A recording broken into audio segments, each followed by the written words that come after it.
না, টাকা যেহেতু পাইছি কাজটা ঠিকঠাক ভাবেই হয়ে যাবে। ঠিক আছে, তাই জানি হয়।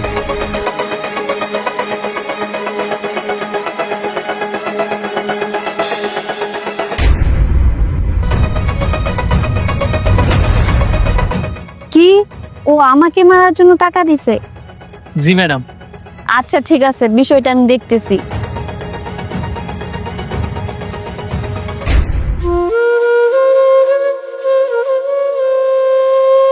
কি ব্যাপার, তুমি এত স্লোলি হাঁটতেছো?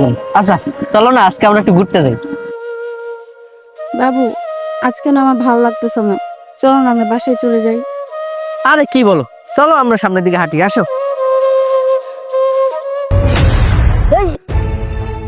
কে তুই কি করতেছিস স্যার? আরে তুই, তোকে না ওকে মারার জন্য আমি টাকা দিছি, তাহলে তুই আমাকে কেন মারতেছিস?